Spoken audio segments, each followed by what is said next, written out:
آگے ہے سورۃ الحاقہ. حاقہ کا مطلب یہ ہے قیامت.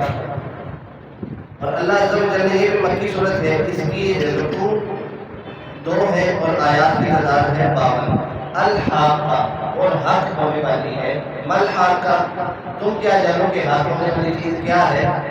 وما ادراک مل حاقہ کذبت ثمود وعاد بالقاریہ. ثمود اور عاد نے اس سخت صدمہ دینے والی کو جھٹلایا، یعنی قیامت کو انہوں نے جھٹلایا. فاما ثمود فہلکوا بالطاغیہ، تو ثمود تو ہلاک کیے گئے حد سے گزری ہوئی چنگار ہے. وہ آپ کو میں نے بتایا تھا ایک چیخ سنائی دی تھی جس سے پوری کی پوری قوم تباہ ہو گئی. اس میں جن کاموں کا اللہ نے حکم دیا ہے، قیامت پر ایمان رکھو، قرآن کو اللہ کا کلام مانو. صرف کتاب نہیں، اللہ کا کلام. کلام کہتے ہیں وہ باتیں جو انسان بولتا ہے. کلام مانو، اللہ سے ڈرو. اور جن کاموں سے منع فرمایا، قیامت کو جھٹلانا نہیں، رسول کو شاعر کاہن کہنا منع ہے.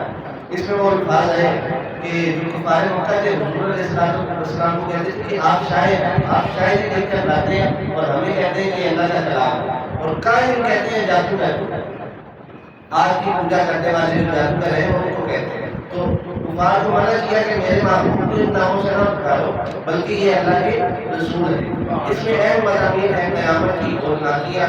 اعمال نامہ دائیں یا بائیں ہاتھ میں ملے گا. جن کو دائیں ہاتھ میں اعمال نامہ ملے گا وہ جنت میں جائیں گے، اور جن کو بائیں ہاتھ میں ملے گا وہ جہنم میں جائیں گے. قرآن کی حقانیت کہ قرآن سچا ہے، قرآن حق ہے.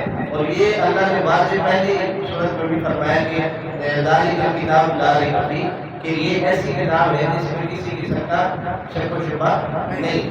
اس میں جو اہم واقعات ہیں قوم ثمود کی ہلاکت، قوم عاد کی ہلاکت، اور قوم فرعون اور نوح علیہ السلام کی قوم کا انجام اس میں ذکر ہوا.